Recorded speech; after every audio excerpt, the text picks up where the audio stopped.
Hello students, this is the 20th lecture और आज हम देखने वाले हैं simple cubic unit cell. Simple cubic unit cell क्या होता है ये आज हम स्टडी करेंगे। और सिंपल क्यूबिक यूनिट सेल का एक और नाम है प्रिमिटिव यूनिट सेल भी बोलते हैं उसको कभी कभी। ठीक है, तो ठीक है चलेगा। आज हम देखने वाले हैं सिंपल क्यूबिक यूनिट सेल के बारे में, एकदम डिटेल में आपको समझाऊंगा मैं सिंपल क्यूबिक यूनिट सेल क्या होता है। ठीक है, सो स्टार्ट करते हैं। सबसे पहले हम डायग्राम से स्टार्ट करते हैं। तो टॉपिक लिख देता हूँ, ये है आपका क्वेश्चन नंबर 20 और आज हम पढ़ने वाले हैं सिंपल क्यूबिक यूनिट सेल। बहुत सारे अलग अलग नाम भी है, ठीक है चलेगा, ये मैं याद रखता हूँ, आप भी यही याद रखो। ठीक है, सिंपल क्यूबिक यूनिट सेल। अच्छा, सबसे पहला जो चीज़ है वो है हम स्टार्ट करेंगे इसके डायग्राम से। ठीक है, इसके डायग्राम से स्टार्ट करेंगे। फर्स्ट पॉइंट जो है वो होगा डायग्राम।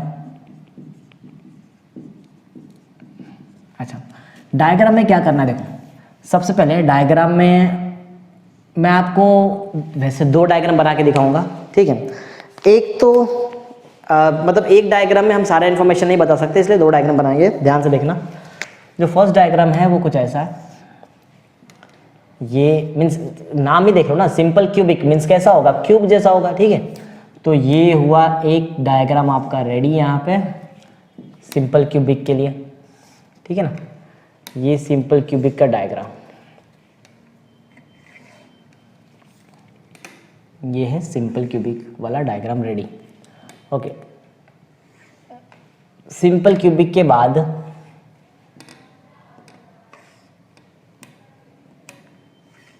ठीक है, सिंपल क्यूबिक ये हुआ सिंपल क्यूबिक। अच्छा हाँ, होता क्या है कि हर एक एंड पे एटम्स होते हैं। ठीक है, एंड मीन्स हमारे केस में, ये केस में वो कॉर्नर्स होंगे। ठीक है, हर कॉर्नर्स पे एटम होते हैं, हर कॉर्नर्स पे आपको एटम मिलेगा। ठीक है, तो एटम्स ऐसे हर कॉर्नर्स पे आपको एटम्स मिलने वाले हैं। साइज ठीक है, सेम बता देता हूँ आपको प्रॉपर साइज। ठीक है, साइज वैसे मैटर नहीं करता है, ये तो बेसिक डायग्राम है, एक्चुअल डायग्राम बाजू में बनाने वाला हूँ। ठीक है, तो ये आपका बेसिकली बन रहा है सिंपल क्यूबिक यूनिट सेल।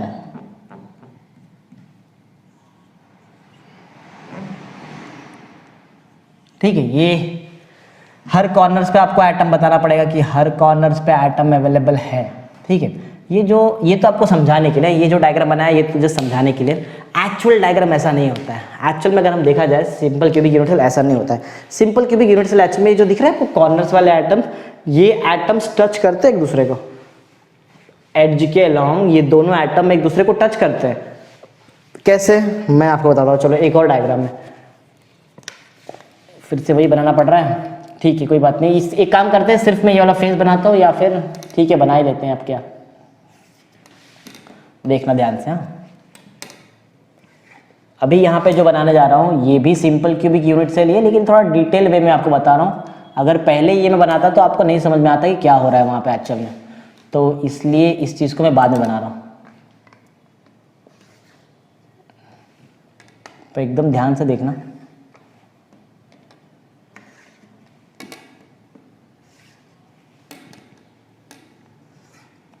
ठीक है, ऐसा।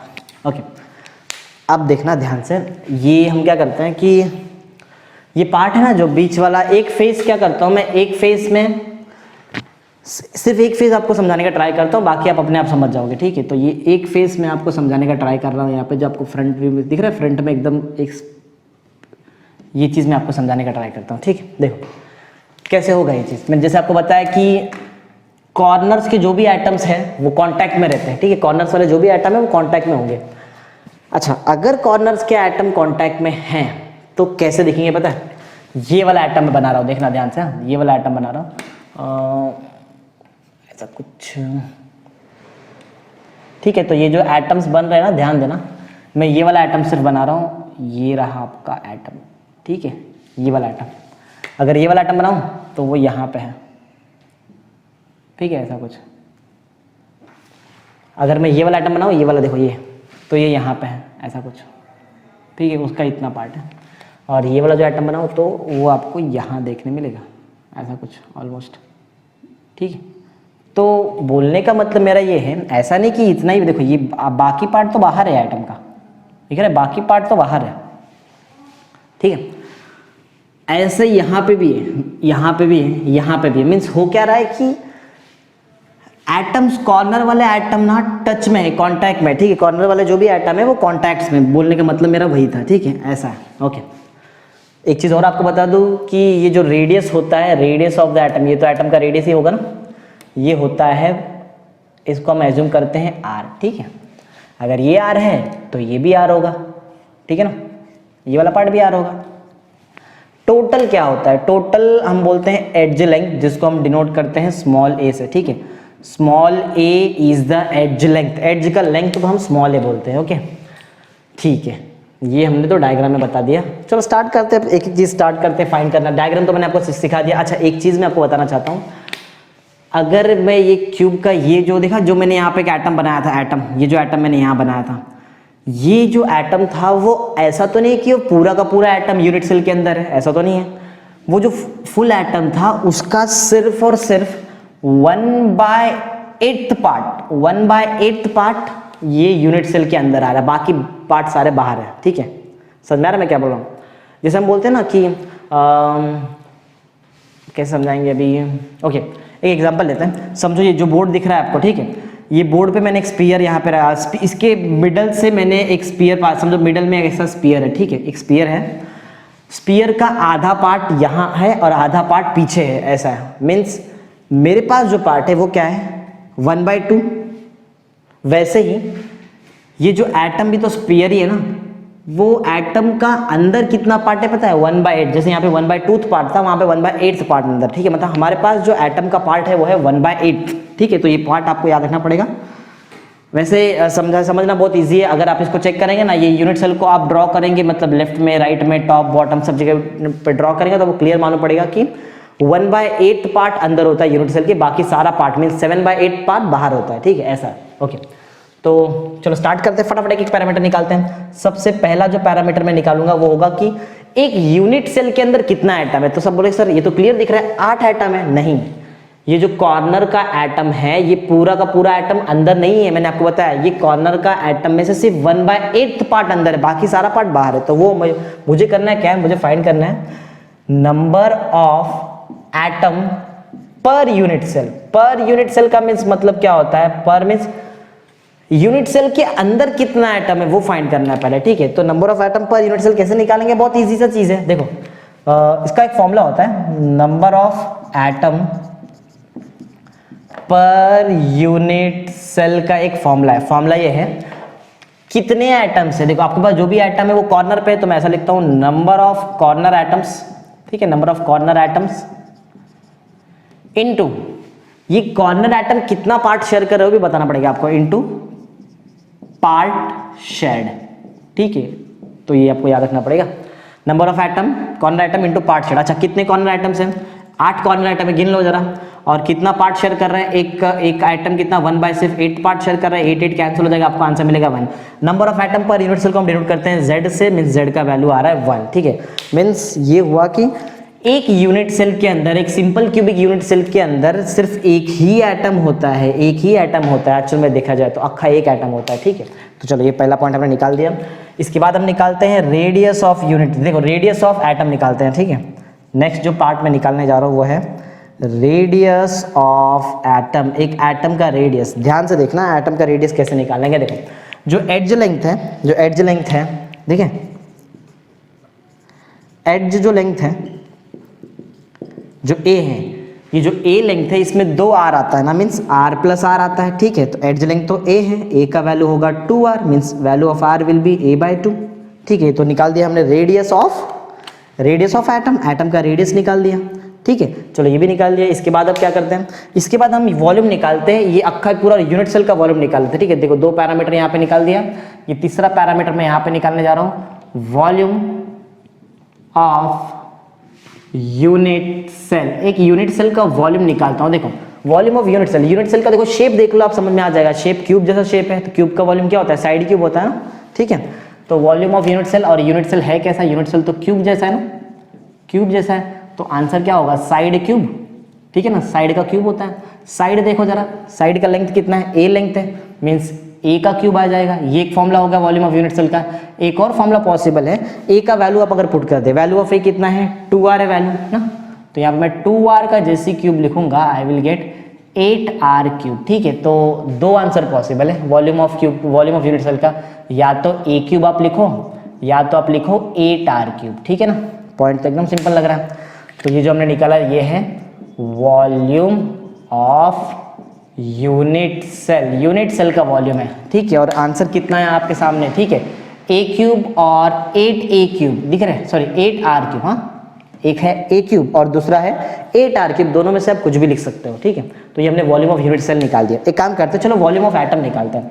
वॉल्यूम ऑफ एटम कितना है वो देखते हैं। ठीक है, वॉल्यूम ऑफ एटम, अच्छा एटम जो है ये तो स्फीयर जैसे शेप में है ना, स्फीयर शेप में होता है ना एटम। एटम का जो शेप होता है वो कैसे होता है, स्फीयर होता है। स्फीयर शेप का अगर एटम है तो वॉल्यूम क्या होता है, वॉल्यूम होगा 4/3 पाई आर का क्यूब। ठीक है, ये एक फॉर्मूला रेडी हो गया, ये एक फॉर्मूला है वॉल्यूम ऑफ एटम का। एक और पॉसिबिलिटी है, आपके पास आर का वैल्यू है, आर का वैल्यू डाल दो यहाँ पे, दिख रहा है आर का वैल्यू क्या है, आर का वैल्यू कितना है a/2। ठीक है, वो पुट कर देंगे यहाँ पे, तो मीन्स कितना हो जाएगा 4/3 पाई, आर का वैल्यू है a/2। ठीक है, तो a क्यूब हो जाएगा और 2 का क्यूब हो जाएगा तो 8, ये 4 1 जा 4 2 जा, मीन्स कितना हो जाएगा π/6 a क्यूब ना, π/6 a क्यूब। ठीक है, तो ये क्या निकाल दिया हमने, वॉल्यूम ऑफ एटम। तो वॉल्यूम ऑफ एटम का दो फॉर्मूला है हमारे पास। वॉल्यूम ऑफ एटम का फॉर्मूला है, एक तो मिला है मुझे आंसर 4/3 पाई आर क्यूब, और मैंने जैसे आर का वैल्यू डाला एक और आंसर मिल गया मुझे π/6 a क्यूब। ठीक है ना, π/6 a क्यूब। तो ये हमने जो निकाला this is volume of atom. ठीक है, एटम का वॉल्यूम निकाल दिया। ओके चलो, वॉल्यूम ऑफ यूनिट सेल निकाल दिया है, वॉल्यूम ऑफ एटम निकाल दिया है। एक काम करते हैं, पैकिंग एफिशिएंसी चेक करते हैं। पैकिंग एफिशिएंसी कितना होता है, पैकिंग एफिशिएंसी, पैकिंग एफिशिएंसी क्या होता है कि कितनी अच्छी तरह से पैक किया है हमने इसको। ठीक है, तो वो कैसे निकालते हैं, बहुत ईजी है। कम वॉल्यूम को ज्यादा वॉल्यूम से डिवाइड कर दो, एटम का वॉल्यूम कम होगा, यूनिट सेल का वॉल्यूम ज्यादा होगा, ऑब्वियस है, तो दोनों को डिवाइड करते हैं, आपको मिल जाएगा पैकिंग एफिशिएंसी। पैकिंग एफिशिएंसी का फॉर्मूला क्या होगा, volume of atom to the volume of unit cell. Unit cell का वॉल्यूम है और हम आपके पास एटम का वॉल्यूम है, दोनों को डिवाइड कर दो and you will get the packing efficiency. ठीक है, वॉल्यूम ऑफ एटम कितना है, वॉल्यूम ऑफ एटम, एक बात याद रखना, अगर यहाँ से आर में पुट कर रहे हो तो इधर से भी वैल्यू आर में पुट करो। ठीक है, अगर यहाँ से वैल्यू ए में पुट कर रहे हो तो ऊपर से भी ए में पुट करो। तो चलो मैं ए से ट्राई करता हूँ। वॉल्यूम ऑफ एटम, मेरे पास वॉल्यूम ऑफ एटम ए के फॉर्म में है π/6 a क्यूब। ठीक है, और मेरे पास वॉल्यूम ऑफ यूनिट सेल भी है, देखो वॉल्यूम ऑफ यूनिट सेल ए के फॉर्म में है a क्यूब। ठीक है, तो ये अगर देखा जाए तो यहाँ से a क्यूब कैंसिल हो सकता है। ठीक है, और जैसे ही a क्यूब कैंसिल हो जाएगा आपको क्या मिलेगा, यहाँ पे π/6 बच जाएगा। ठीक है, π/6 जो बचेगा ये इसका आंसर होता है 5/2। ठीक है, 5236 ऐसा कुछ आता है। अच्छा, पैकिंग एफिशिएंसी निकाल रहे हैं ना, तो याद रखना जैसे ये a क्यूब कैंसिल करेंगे हमको मिलेगा π/6। ठीक है, ये जो π/6 है, एक पॉइंट शायद मैं आपको बताना भूल गया यहाँ पे, पैकिंग एफिशिएंसी जो है, एफिशिएंसी कभी भी जब हम देखा जाए तो परसेंटेज में निकालते हैं। ठीक है, तो परसेंटेज में निकालने के लिए क्या करना पड़ता है आपको मालूम है ना सबको, जो भी आपका आंसर है उसको आपको मल्टीप्लाई करना पड़ता है, किससे, 100 से ना, ज़्यादा कुछ नहीं है, सिर्फ 100 से मल्टीप्लाई करना है, बाकी तो अपना एज इट इज राइट ही है। ओके, वॉल्यूम ऑफ एटम किधर के, volume of atom, volume of atom यहाँ पे है π/6 a क्यूब, और upon volume of unit cell हमारे पास कहाँ है, यूनिट सेल का वॉल्यूम है a क्यूब, और इनटू में हमारे पास है 100, ये a क्यूब कैंसिल हो जाएगा। हम π/6 इंटू 100 करेंगे तो हमको मिलेगा ऑलमोस्ट 6, तो आप कैलकुलेशन करके देख लो, आपको मिलेगा यहाँ पे 52.36। ठीक है, तो जो पैकिंग एफिशिएंसी है वो है 52.36% का पैकिंग एफिशिएंसी। ठीक है, तो ये हमने निकाल लिया पैकिंग एफिशिएंसी। ठीक है, पैकिंग एफिशिएंसी का जो आंसर है वो है 52.36, राइट, ये हुआ पैकिंग एफिशिएंसी। ओके, अच्छा, मतलब इतनी अच्छी तरह से पैक किया गया है, 50% का पैकिंग एफिशिएंसी, मींस ऑलमोस्ट जो बचा है वो वॉइड स्पेस है, उतनी खाली जगह है इसके अंदर। यूनिट सेल देखो, ये दिख रहा है, ये व्हाइट वाला पार्ट बीच वाला, ये क्या है, ये खाली जगह है, और जो रेड है, रेड के अंदर ये तो समझो एटम मैंने ले लिया ये स्पेस को। ठीक है, ओके, पैकिंग एफिशिएंसी, चलो एक काम, पैकिंग एफिशिएंसी पता था कि कितना अच्छी तरीके से पैक किया गया है। ठीक है, अब एक काम करते हैं, एक और चीज़ फाइंड कर सकते हैं कि कितना खाली जगह है, ठीक है, मीन्स वॉइड स्पेस कितना है वो भी निकाल लेते हैं। तो नेक्स्ट पॉइंट हम निकालते हैं वॉइड स्पेस। वॉइड स्पेस कैसे निकाला जाता है, माइनस करना पड़ता है पैकिंग एफिशिएंसी को, देखो परसेंटेज में ना यहाँ पे 100 से माइनस कर दो, मिल जाएगा आपको वॉइड स्पेस। तो वॉइड स्पेस क्या आएगा, 100 माइनस पैकिंग एफिशिएंसी, ठीक है। तो यहाँ पे आपके पास है 100 माइनस कितना है आपके पास 52.36, ये 0.00, ठीक है। यहाँ पे 10, ये 9 और ये कितना हो जाएगा 9 और ये भी 9, ठीक है ना। तो ये 4, ये 6, ये कितना हो जाएगा 7 और ये 4, 47.64% का आपके पास वॉइड स्पेस मींस इतनी खाली जगह अवेलेबल है ये यूनिट सेल के अंदर, ठीक है। तो जो वॉइड स्पेस वो हमको मिला है वो है 47.64%, ठीक है। परसेंटेज लिखना बहुत ज़रूरी है, तो मैं यहाँ पे लिख देता हूँ वॉइड स्पेस कितना मिला है। वॉइड स्पेस जो है, वॉइड स्पेस का आंसर कितना है हमारे पास 47.64%, ठीक है ना, 47.64%। तो ये निकाल दिया वॉइड स्पेस, ठीक है। एक और चीज़ बचा है, एक और चीज़ निकालना होता है, वो है coordination number. Coordination number means क्या होता है कि एक एटम के आजू बाजू नज़दीक से नज़दीक कितने एटम है, ठीक है, number of atom surrounding a given atom, उसको बोलते हैं हम कोऑर्डिनेशन नंबर, ठीक है। वो कोऑर्डिनेशन नंबर कैसे निकाला जाता है मैं आपको यहाँ पे बताता हूँ, ठीक है। इधर लिखते चलो, इधर करते हैं, यहाँ पे एक लास्ट है, निकालेंगे कोऑर्डिनेशन नंबर, ठीक है। कोऑर्डिनेशन नंबर कैसे निकाल सको, पहली बात तो समझो ये क्या है, कोऑर्डिनेशन नंबर है क्या, ये है number of atoms surrounding the given atom. कोई भी गिवन एटम को सराउंडिंग में कितने नज़दीक में कितने एटम है वही होगा उसका कोऑर्डिनेशन नंबर। एक काम करते हैं, ये वाले एटम को देखते हैं, ठीक है। ये वाला एटम को ज़रा ध्यान से देखना आप, ठीक है। ये जो एटम है, ठीक है, इसके साइड, ये मैं इसकी बात कर रहा हूँ, ठीक है। ये वाला एटम तो एटम है, इसके साइड में यहाँ पे एक एटम है, नीचे एक एटम है, ठीक है। तो एकदम अच्छे से देखना मैं क्या बता रहा हूँ, वहाँ पे बहुत इंपॉर्टेंट चीज़ होगा यहाँ पे अभी। ये एटम के देखो यहाँ पे एक एटम है, तो मैं यहाँ पे एक एटम बना देता हूँ, ठीक है, राइट। अच्छा, अगर यहाँ पे एक एटम है तो बाजू में सेम एक यूनिट सेल भी तो होगा, जैसे यहाँ पे एक एटम है वैसे यहाँ पे भी एक एटम होगा, तो इधर भी एक एटम आएगा, ठीक है ना, यहाँ भी एक एटम आने वाला है, ठीक है। देख नीचे एक एटम है तो ऊपर भी एक एटम हो, क्योंकि इसके ऊपर भी तो एक यूनिट सेल होगा। मैं पूरा क्रिस्टलाइज देख रहा हूँ, ठीक है, एक यूनिट सेल नहीं देखना है हमको। तो जैसे नीचे एक एटम है वैसे एक एटम ऊपर भी होगा, क्योंकि ऊपर भी एक यूनिट सेल रखा होगा ऐसा। तो ऊपर और ये नीचे बना दिया अपन ने एक एटम, ठीक है, ऐसा। हाँ, अब आजू बाजू बना दिया है, ऊपर नीचे बना दिया है। एक बात देखना, दिख रहा है ये दिख रहा है पीछे, ये जैसे ये पीछे एक एटम है वैसे आगे भी तो एक एटम होगा, क्योंकि इसके आगे भी तो यूनिट सेल रखा होगा ना यहाँ पे ऐसा। तो जैसे एक पीछे एक एटम है वैसे एक आगे भी आपको एक एटम बनाना पड़ेगा। एक एटम पीछे भी है, ठीक है, आपके पास एक एटम पीछे है तो एक एटम आगे भी होना चाहिए, क्योंकि यूनिट सेल तो आगे भी होने वाला है, ठीक है। तो अब ध्यान से देखो, ये जो एटम है इसके आजू बाजू टोटल कितने एटम्स है, 6 एटम्स दिख रहे हैं आपको, ठीक है, क्लियर दिख रहा है 6 एटम्स है, तो 6 है कोऑर्डिनेशन नंबर, ठीक है। तो ये केस में सिंपल क्यूबिक वाले केस में जो कोऑर्डिनेशन नंबर होता है, कोऑर्डिनेशन नंबर कितना होता है 6 होगा, ठीक है। जो कोऑर्डिनेशन नंबर है यहाँ पे, coordination number simple cubic unit cell में कितना होता है 6 का होता है, क्योंकि 6 एटम होते हैं आजू बाजू, एक एटम के आजू बाजू 6 एटम्स होते हैं इसलिए, ठीक है। तो ये हमने निकाल दिया कोऑर्डिनेशन नंबर, ठीक है ना। तो आई होप आपको समझ में आ गया, आप एक बार प्रॉपरली देख लो अच्छे से, इसको नोट कर लो। तो इसका नोट्स प्रिपेयर भी कर लो, जो जो लिखा है मैंने, इस पर थोड़ा थियरी भी और ऐड करो बीच में, ठीक है। तो आई होप आपको समझ आए, क्लियर, ओके, ठीक है, थैंक यू।